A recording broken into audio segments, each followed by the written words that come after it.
Just got to get this last report done. Almost finished. Let me get a chopped cheese Who the beat. heck is that, bruh? What do you want, bruh?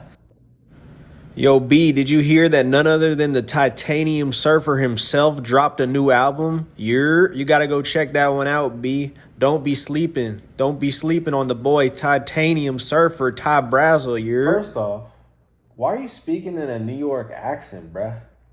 Isn't Ty Brasel from Memphis? Or as you call him, the Titanium Surfer? Isn't that dude from Memphis? And secondly, dang, I'm actually very surprised. I was digging some of his earlier stuff, so I'm going to check out this Titanium too, bro, and I'll let you know. Good looking out, my G. Can't wait to hear what your thoughts are. Let's get into the video. Man, I just think I'm losing focus. Fight!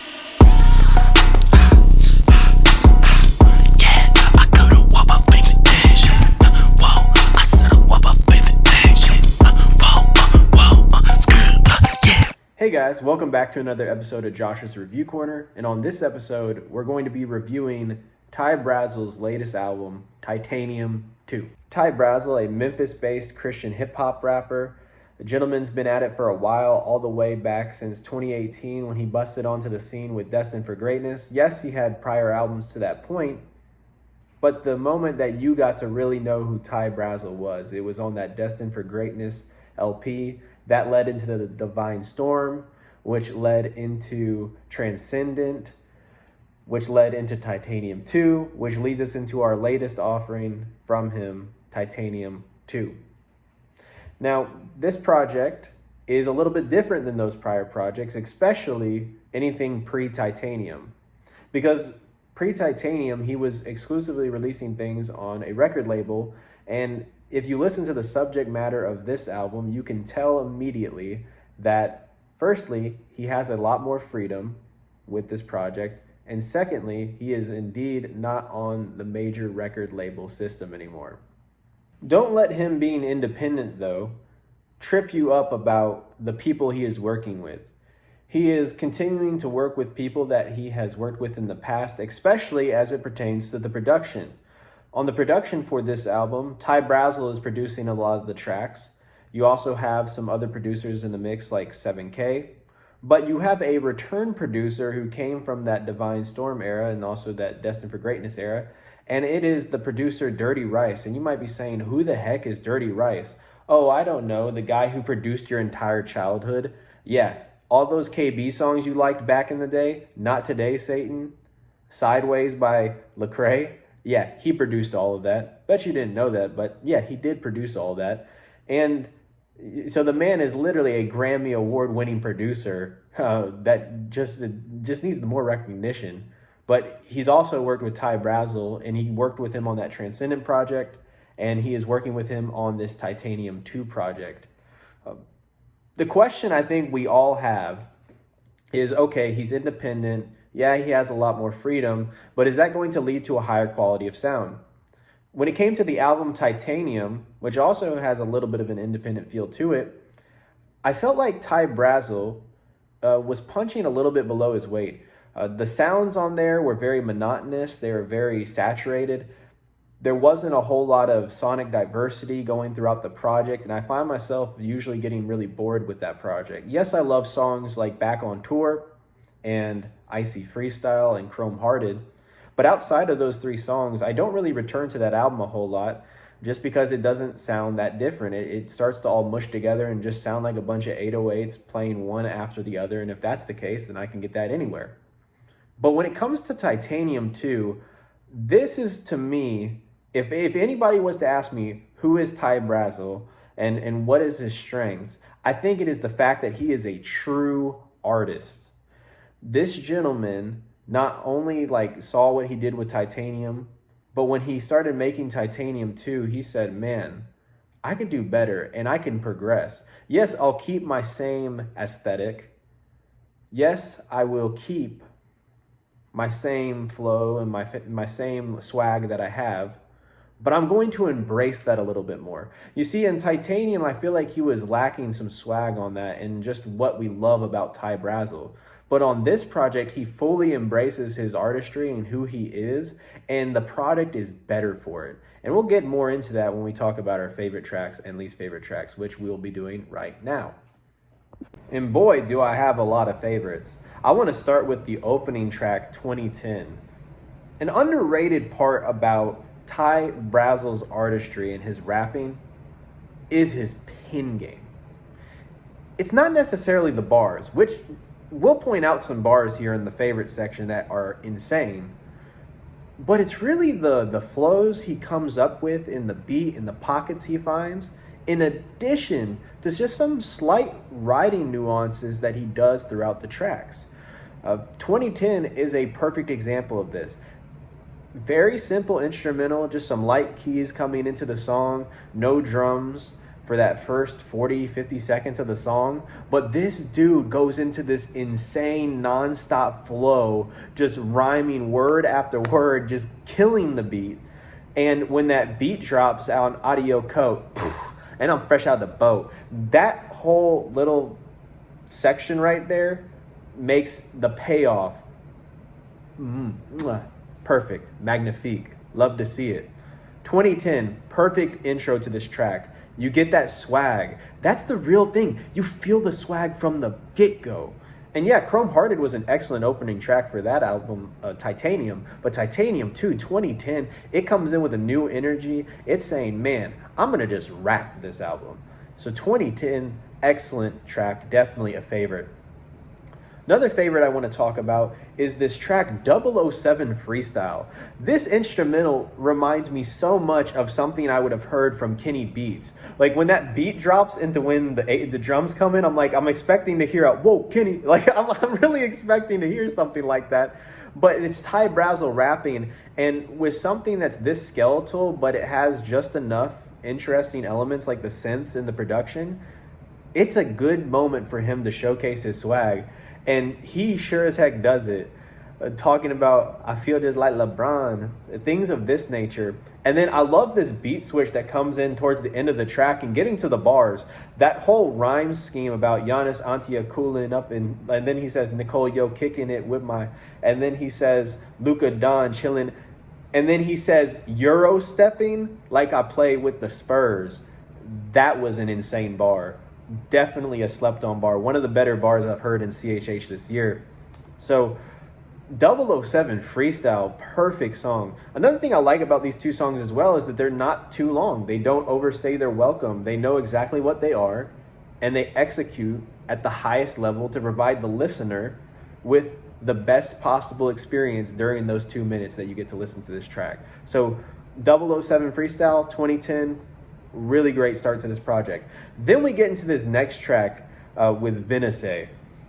And by the way, the features on this album are kind of crazy when you think about it. You had Tory Deshawn on 2 Major, and now we are getting Venice, who is not a household name. He's not somebody you probably heard before, but Venice is excellent. I've been tapped in with him for a second. I think he is one of those guys who does the melodic sound very well. Yeah, you could say he borrows a lot from Trippie Redd and that sound, but the gentleman has his own swag. He has his own lane. And when you hear Ty Brasel and the way he raps in this production that Ty Brasel provides to this song, Whoa, it's perfect. Hook is really great. The Willie Beeman line is excellent. The Venice verse is a perfect little cherry on top to the track. And then I love the closing instrumental. Just everything about this track is awesome. The synths are awesome. The lyrics are awesome. Perfect track. Whoa is definitely a favorite. Then we get into the next track, and this is probably my favorite track on the entire project, which is Losses to Lessons, featuring Eli Montana, another one of those guys who maybe you haven't heard of. He's not a household name. He's not someone that's crazy established in the game. But gentlemen, this guy can rap. And not just rap, he can just provide the vibe that you need for a track and set the mood for what's going to happen. And when you think about that subject matter of losses to lessons, that voice he provides, that rapping he provides, it's perfect for this. Then I also love Ty Brasel's energy when you get into that instrumental. I see the dead rise. I love that little vocal inflection that he does in that whole rhyme scheme. And by the way, that's a rhyme scheme. Shedding tears on a red eye. Love that line. Love that line. So Lost Just a Lesson's another favorite.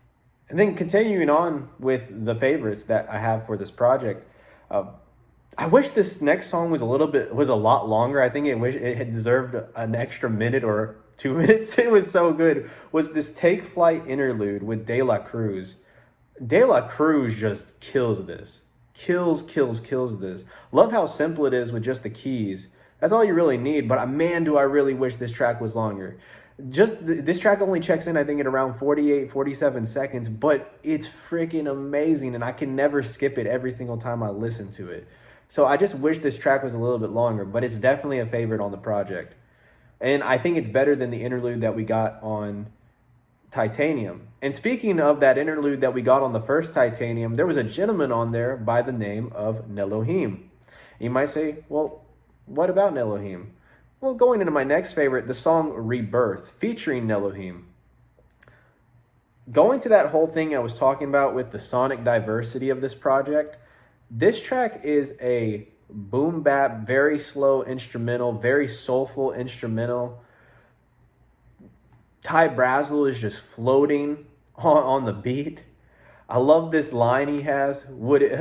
If I got shot in the head, would it change my mind? Like that whole line. Or would I lose my mind? I forget what the line exactly was, but it was something to this effect, and I just thought that was going to the whole thing of clever writing. That's a very simple line, but it is very clever. Then Nelohim's verse, that second verse, perfect. The chorus, this a rebirth. Thought it was over, but this is a rebirth. Like that whole chorus is perfect. Love this track, Rebirth. Definitely a favorite. Then to close out with my list of favorites, I want to talk about the outro track, End of Time. A very perfect closer. Love that instrumental that he's got going there with just the drums, very, very bare drums going on. And just a very heartfelt, warming closing track to the album. And yeah, just love what he did there. As far as my least favorite track goes, I would definitely give it to 2 Major, which I feel kind of nasty even saying that because it's got a great Tory Deshawn feature here. But this is just one of those songs that I feel like either the beat needs a little bit more to it or the song in general just needed to not be on the album.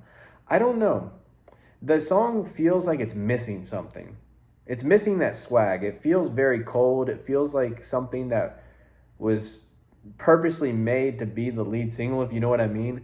So I feel like maybe this song could have benefited from a little bit more care, a little bit more work. Definitely don't think the Tory Deshawn feature was bad or anything. I think that feature is excellent. It's one of my favorite features on the album. I just think that there's just something more here with this track, or maybe this track shouldn't have just been included on the project, and I think could have benefited. So as far as least favorite track, I would definitely give it to 2 Major featuring Tory Deshawn. Now, as it pertains to themes that are present on this album, just very standard themes. Themes of being independent. You know, this is an independent release, and Ty Brasel is obviously very excited to be going down that independent route. So he talks about that independency a lot on this project. In addition to that, you get the same themes of where he's rooted. He's rooted in Christ, and that is very present in the way he rapped and also what he's rapping about. He's also someone that very much enjoys music. He enjoys his life, and he makes that very well known with how he's living his life. And so it's a very simple project from the theme perspective. I don't think there's anything crazy going on, but there are some pretty cool themes as far as independency and just living life for the Lord go. And then as it pertains to my score for this album, if I had to give it a score, I would give it a 6 out of 10. Love what Ty Brasel did here. He definitely made an improvement upon Titanium. If I were to have given Titanium a rating, I would have given it a 4 out of 10 or a 3 out of 10. And Titanium 2 is a welcome progression. And I just love Ty Brasel because he shows his potential and he shows his artistry.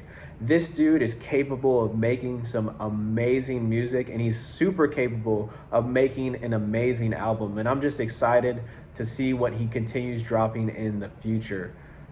So yeah, guys, let me know down in the comment section what you thought about the album. What was your least favorite track? Or what was your favorite track? Let me know down in the comment section. Would love to hear it. But as always, guys, you have a nice day, and I'll see you guys later. Peace.